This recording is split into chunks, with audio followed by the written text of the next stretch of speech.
On Location is brought to you by Clockworks. Clockworks, it's your ride, you decide. Here we are, second stop on the S&S Vintage Tour, and we're back for another year of the Donnie Smith Winter Nationals Midwest Extravaganza.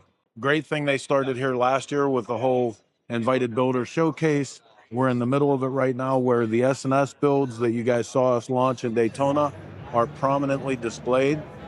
Going to be a great show. We're here nice and early, so I'm hoping to get over to the swap meet area, check some of that out, and bring everything to you from St. Paul, the Donnie Smith Show.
All right, man, doing product spotlights from the Donnie Smith show floor, checking out all the cool stuff.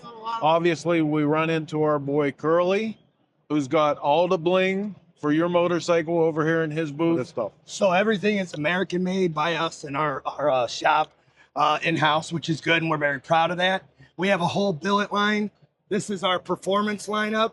We have everything from the lid levers, touring stuff, pegs, our floorboards. We machine them with a kick up in the back so you can get that mid-control feel when you're on your bagger. But we make everything, all matching accessories for all models and all years. So we're pretty proud of that. We have some new stuff that is coming out, which is going to be really cool. We're going to be doing a billet primary, swing arm, rocker boxes, the whole shebang in the next 2 to 3 months. You know, man, it's an important thing that you said right off the bat. Everything's American made. It's so great to see guys that are taking that and making that part of their business model again, that it's a priority. Yeah, we're super excited to be here, and thank you for the time to let us show our stuff. Right on, man. Hey, listen to what the man said. Buy America, support American companies, take care of your brothers in the world.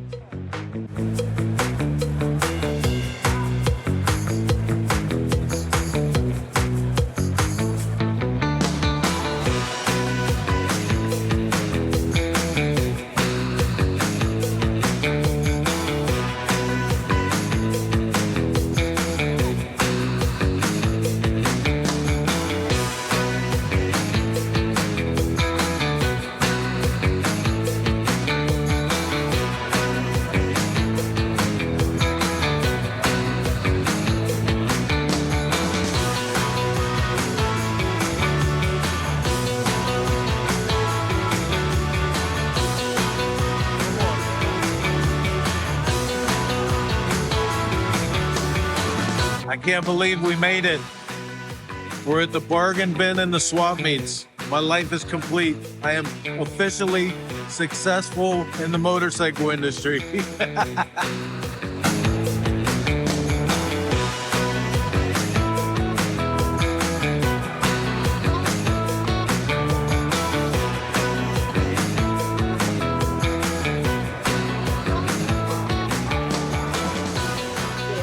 Okay, so we didn't find anything in the swap meet. Hey, man, how are you guys? We did. I just took his wallet. Yeah, it was bullshit. She tool blocked me. I totally told black. I was doing the whole. We didn't find anything that she'd let me buy at the swap meet. There you go.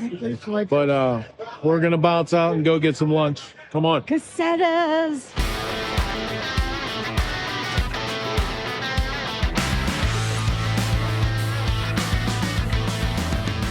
Okay, one of our must stops while we're at the Donnie Smith Show every year, without fail, lunch at Cassettas.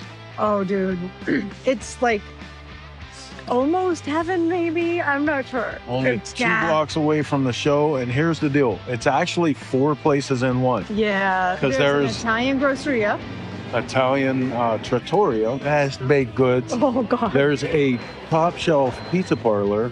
Yep. And then obviously the Italian food. Yeah. I mean, nobody does it like Casetta's, man.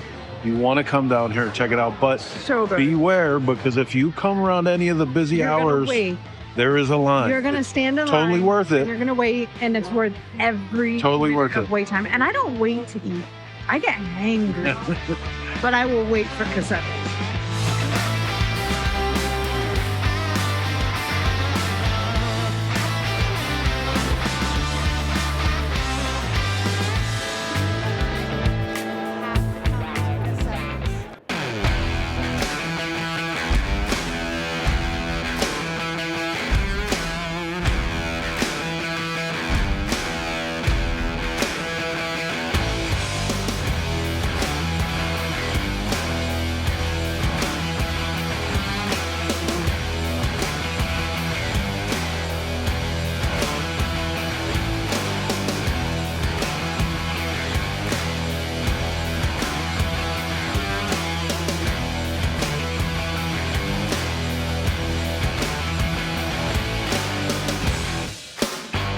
So I'm here with Lacey, the manager of the Sturgis Motorcycle Museum Hall of Fame in Sturgis. Every year we do the breakfast, we do the Hall of Fame ceremony, but I'm worried that not enough of you guys are stopping by and seeing this museum. So we want to talk about that because I know you guys have some new stuff that you're firing up for this year. Yeah, we've got some great events going to happen. We've got a full week of a Women's Day of the rally. We've got, of course, the Hall of Fame on the Wednesday, which is sold out this year. Very cool. We've got some unveiling of some artwork, some raffles that we're going to be doing.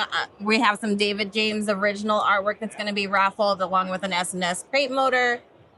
Some membership, lifetime memberships that's going to be coming into the museum as well. Now I see the artwork over here of the Easy Rider Streamliner. Yep. Tell me about that. So Because the Easy Rider Streamliner is going to be on display for the rally this year.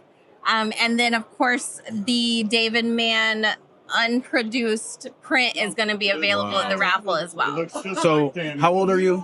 I'm 38. 38. Okay, so you might be right on the edge. You might know this from your research from working with the museum, but back when Easy Riders was doing that Streamliner, they literally made their readership an entire part of it. The readership was Yeah. the team. Like everybody, if you had $1, you Yep, were signatures involved. on that bike. Yep. Yeah. So it's a really historic piece of motorcycle culture, and like it's so great to see you guys putting that, taking the time investment to make sure that that's there Yeah. and let people know that it's coming. For the people that have their names on there to come and find their names and get to see Right. it again.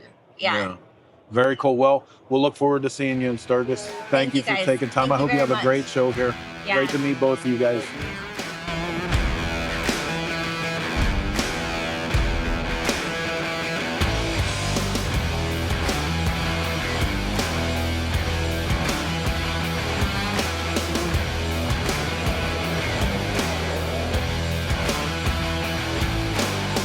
Brandon Hoffman, Logic Cycles, Tynesta, Pennsylvania. Started life as a factory 1986 FXR. Actually acquired it last year from my good friend Chris Callan, Cycle Source Magazine. It was a bunch of milk crates of parts and a bare frame, and still says Dave Perowitz.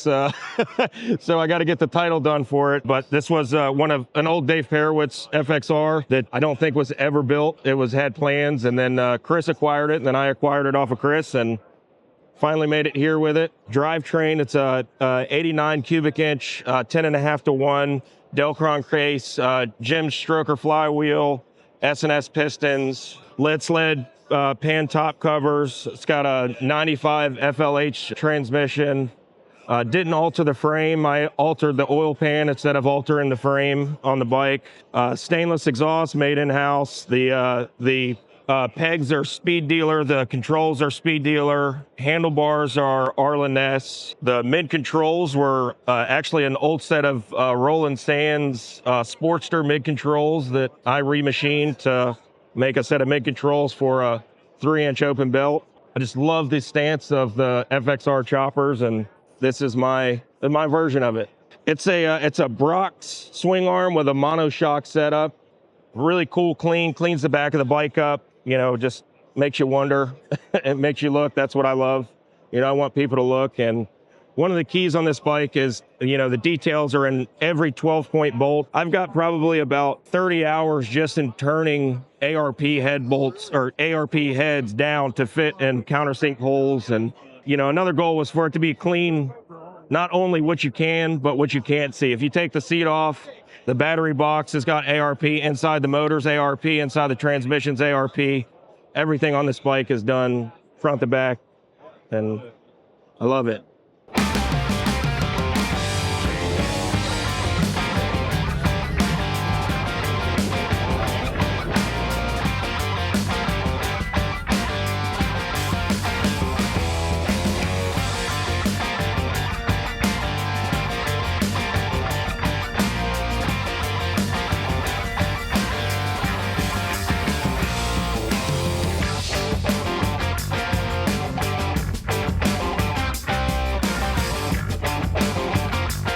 Wait, hold on. Are we live? We are. Hey, look at this. It's Chris Callan. Let me show you this. Come here.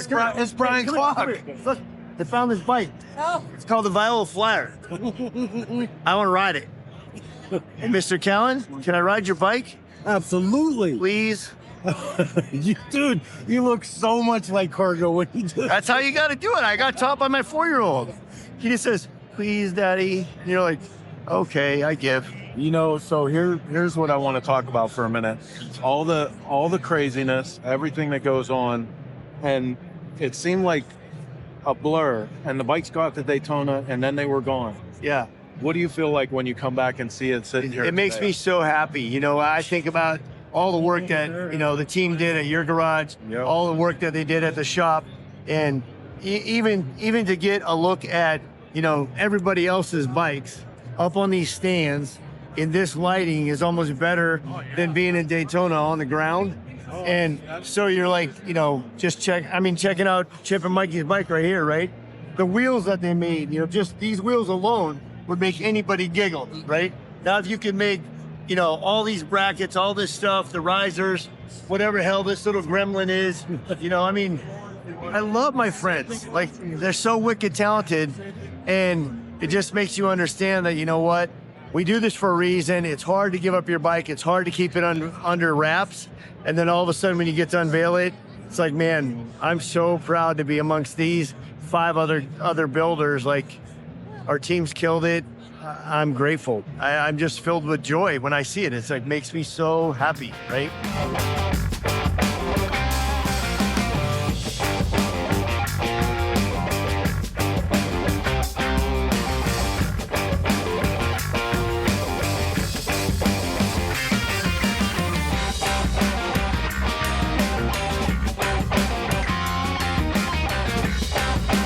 Hey, we're on the Donnie Smith show floor, and I run into Brock from Brock's Performance. Always great to catch up with him, but especially so when there's new products to talk about. And you have some exciting stuff coming in from Italy, baby.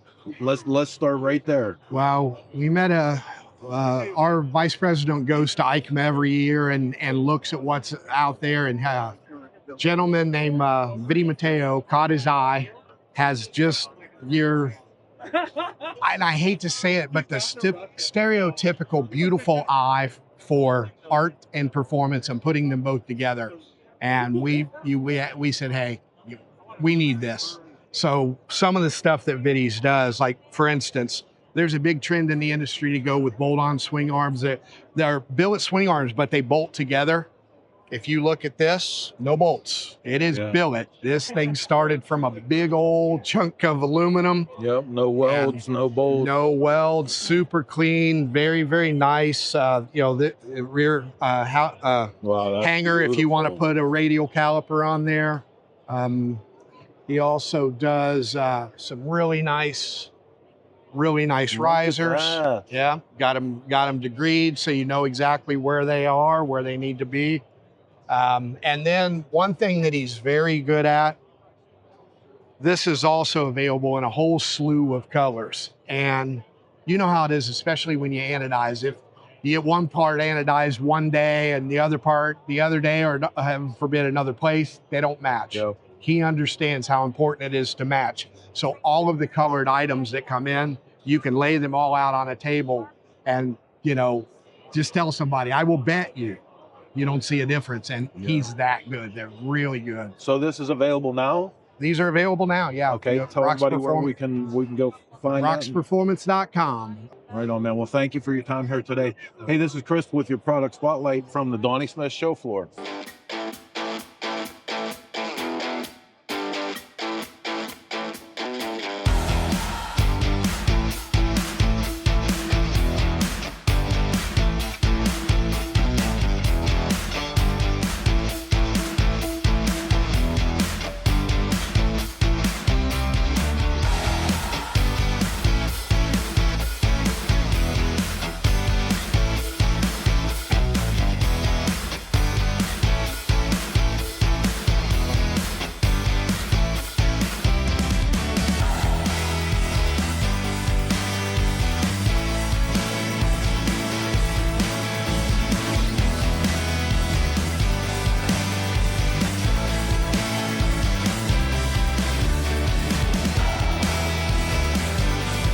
Some of this stuff still takes me back to the roots, my roots of motorcycling. When I came up in motorcycling, it was still an early time in a lot of this stuff where a lot of the guys were Vietnam veterans, and they taught me a lot more than just motorcycle culture. They taught me things that were considered a military way, how to take care of things, how to organize, how to keep yourself organized, how to keep, be ready, take care of things. And that's exactly what I think of when I walked up to your booth. So we're hanging out at the Motac booth, and I want you to take me through this stuff a little bit and talk about that. So what we've done is taken the military MOLLE system and applied it to a saddlebag tether. So from the factory, you've got a piece of fabric that sits here. Yep. Our product, 4 bolts, takes you about 10 minutes to put in. You've got the MOLLE webbing that comes across the face of the tether. That's how you can attach all sorts of accessories, eyewear pouches, magazine cases, phone cases. All of our products have a hidden pouch built into them for your insurance, cash, credit cards, fob batteries, small tools, Allen wrenches, that kind of stuff. Anything you don't want to lose in the bottom of your saddlebag. So this all came about from my experience in the Army and my experience with motorcycles. I kind of mixed the two, and here we are. We're 5 years later. We have this patented one-of-a-kind tacta tether now. Right on. So what is this part? Is this another accessory? Yeah, so this is another accessory. This is one of the accessories we sell. It's a Vega tack system universal holster. And what it does is attach to our tacta tether product. Oh, it just slides right off like that. I can actually take this holster, I can lock it back up, and I can put it back on my belt without ever exposing my trigger. Just like so. The great part about this is that if I'm going long haul, if I'm going to put 1,000 miles on tomorrow, I don't need to have any extra room taken up in my saddlebag. I can pull this out, put it somewhere else, and pack my saddlebag full of stuff. Yeah. When I get where we're going, if I do need to lock my handgun up, I can put it back in here and just lock it down. Well, and you understand more than anybody. When I set up a military way of doing things, having your stuff ready, knowing where your things are, even if it's not about the gun and the magazine, having your information in a place where you can get to it quick, or someone else knows that they can get to it in the event that something has happened in the case of an emergency, an accident. Absolutely. So, this product is all about organizing. It's about getting the stuff out of the bottom of your saddlebag into a waterproof place that it's not going to get lost. Having that right on the banner there, American made, veteran owned, that's a big statement. We want to thank you both for your service and for your commitment to the men and women of our country. Oh, it's the best thing I ever did for a kid from South Dakota. I spent 6 years active duty Army, spent a couple tours in Iraq, and came home and raised my kids. And we wouldn't have it any other way. From the very beginning, we've been dedicated to this being a 100% American-made product, sewn right in South Dakota. All of the fabric is made in America. Even our thread is made in America. Where can everybody go to find out more information about this? Tactatether.com has everything available there right now. All right. So get out, check them out if you catch them in the street, or go to the website, find out more information about this. If your stuff is generally a mess on the road like mine is, without the benefit of accessories like this, you need to practice a military way.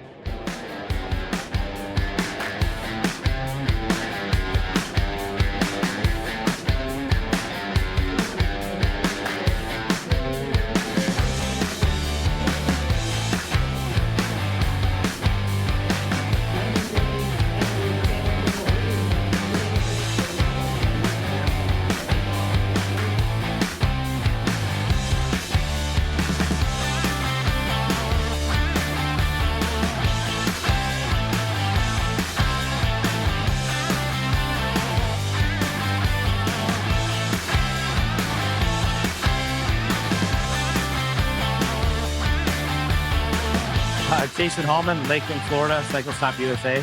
This is a 1989 FXR lowrider. This is the second time I've owned this bike. I originally purchased this bike from a man that passed away. I bought it from his widow. I've been building this bike over the last 4 years, just kind of collecting parts here and there. This is the first time that I've been able to build a bike for myself since 2008. I've been busy with customer work, moving across the country.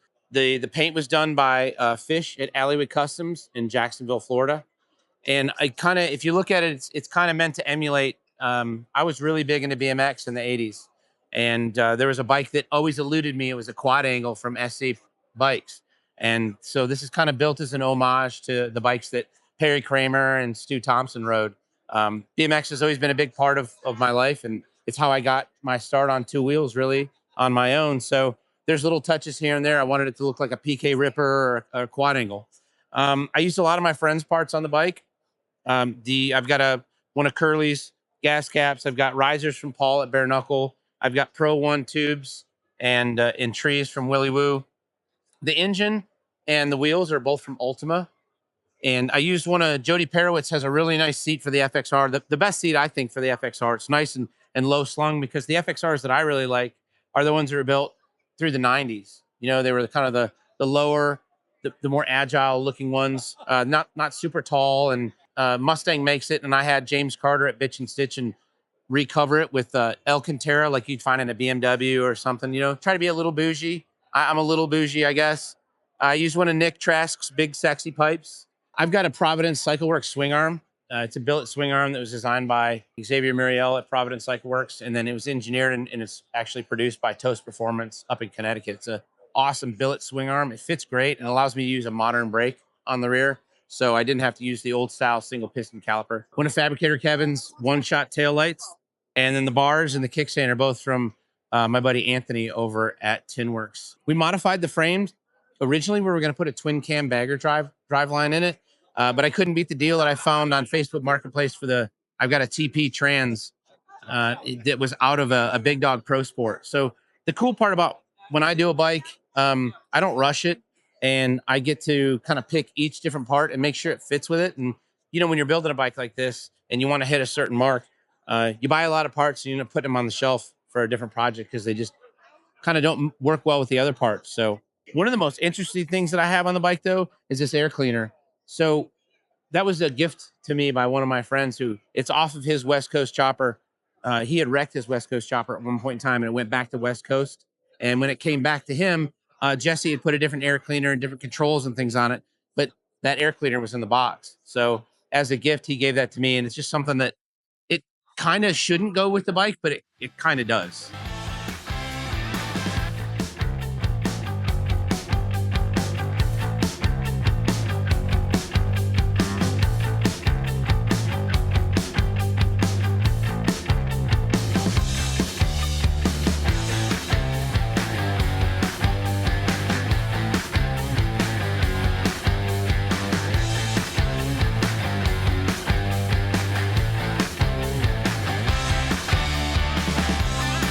All right, so this is it.